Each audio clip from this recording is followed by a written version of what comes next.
Today I want to talk about a topic that I think needs more awareness at this time. And so you can probably already tell by the video, but by the video title, but it's about your inner light, our inner light. When we come to earth as souls, we bring this huge light within us to this world. And I would say the first 6 or 7 years, we really live out that light, meaning we don't really care about what other people think. We ask the questions we want to ask. We know what we want. Like there is no question in what we want. It's very clear to us. And this all starts to fade a little bit once we get into the institution. So whether it's kindergarten or school or whatever you've been exposed to back then. And what usually happens then is that our light gets dimmed, slowly but surely. And I do not want to use this video to blame anyone for that, because the responsibility of evolving that light and bringing it back to life lies within us. So this is not a blame game. We don't want to blame anyone. It's just really what usually happens is that the light gets dimmed, and then you notice you start thinking about what other people think, how other people react. If the questions you're asking are actually the right questions to ask, you start dividing your actions and thoughts between right and wrong. And obviously, to some extent, that's just a natural and also healthy process, but not to the extent that it actually happens. Now, in our adult lives, usually that light has been dimmed for so long, meaning that now we're having a real problem identifying what we want, being clear on who we are, knowing our purpose, and moving through life in alignment. All of these things are really difficult for a lot of people because they're not living within their light. They're not living within their center of their soul, where there is actually clarity and there is knowing and there is wiseness of how you're going to move through the world, not questioning every single move that you're actually making. And so what I've been noticing is that in this world that we're living in right now, it's really important for us to live our light. And that means something different for every soul, for everybody. Now, probably you're someone who already found his or her purpose. Maybe you haven't. Maybe you're thinking purpose is just this one thing that we have to understand about ourselves and then move with that our whole lives. I can tell you at this point, it's not that. Our purpose is more an inner feeling that gives us strength and that gives us this feeling of knowing that regardless of how we move through the world, we are, for the most part, moving in alignment. And once we feel that, and once we are in that alignment, we know that our movement is purposeful because we feel it. And so it's not really about knowing, oh, my purpose is to be an artist, my purpose is to be a CEO. It's not about that. It's an inner feeling of alignment that makes you feel purposeful because you know you're moving through life in a way that serves you, and through serving you has the ability to spread light to other people too, so they can go live their purpose as well. And really the ways to do that are so individual and so different. So there is no one exact way as the other. So how do I free my inner light, you might ask? And I think the most important thing is to start doing the inner work, meaning really assessing in what ways do I feel aligned with my life and how I'm living it. So through your day-to-day action, which actions do feel soft within your body, and which actions allow you to feel your heart opening, which actions allow you, which movements allow you to truly connect to yourselves and to others.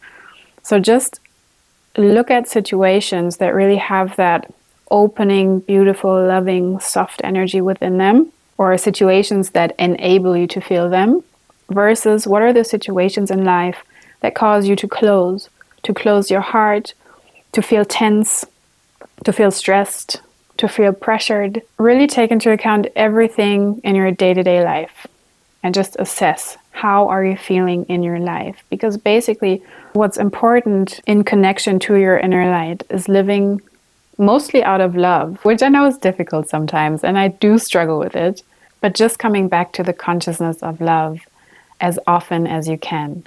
That's like the most important thing, coming back to love, doing things from a place of love, instead of doing them from a place of fear. Because most of us truly are living from fear in their day-to-day lives, and they're not even conscious of it. But you can see it in their words and you can see it in their actions. But they cannot. So it's really important for us to wake up in the sense that we need to live our light. Not just for ourselves individually. Obviously, life can feel way more satisfying if we are living within our light, if we are letting our light shine. But even for the collective, it's really important. And I want to explain that a little further. So basically, once you allow yourself to live your light, what happens is that your inner light expands. It expands outside of your body, of your energy field. It expands into other fields as well.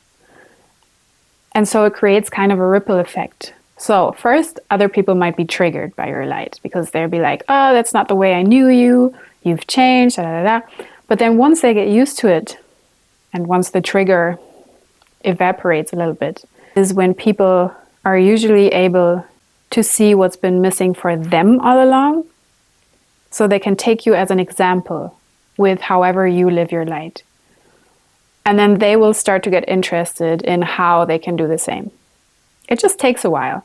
Don't be so strict with the people around you once you change and once you start your personal development, or maybe you're like far ahead in your personal development and still there's people around you that cannot deal. Give them time to adjust. They will eventually, or maybe you can even, if they ask one day, maybe you can even help them. Because usually every soul strives to live their light. It's just with most of the people in our society, they live without knowing what their soul actually wants for so long that they feel so bad about themselves because they're not truly connected with their center, with the center of their soul. If you ignore your soul or your inner signs long enough, that's what will happen naturally. You will experience kind of a disconnect from your soul if you ignore it long enough. And so that happens with so many people. And it starts even in the small things. So let's say you want to watch a Netflix movie, but actually if you really listen to your soul, it really wants to go outside and move a little bit, even if it's just a 10-minute walk. And people are so used to ignore their inner signs. Or you're going to opt for some pizza, even though your body is clearly telling you you want something light, something that feels healthier, but you just ignore that feeling and go for what looks the most delicious. It's even in those things where we ignore our soul's calling. So it's not just the big things like your job, your relationship, the place you live. It's not just that, it's even in the day-to-day small decisions. Coming back to how to free your light is exploring where you are ignoring your soul and then starting to communicate with it more and starting to listen to your soul more. So you can actually start to follow it more and take inspired action from what your soul is revealing to you. Because your soul knows and your heart knows, but you gotta start listening. I know that many of us feel very powerless when it comes to everything that's happening in the world. And we want to do something, but we don't know what. Your inner light plays a role in that as well. Because imagine if everyone did the work on themselves to free their light, to live in their light more. Imagine what kind of effect that would have on Earth and the way we connect to Earth and the way we live on Earth.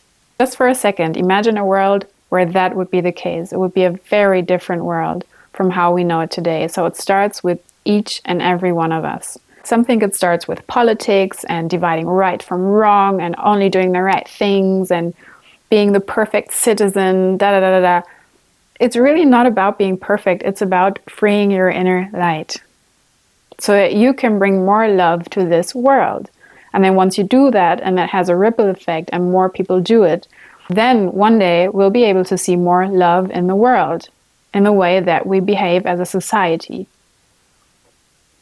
We won't be able to see that unless we start doing the work on ourselves. And I can't stress that enough.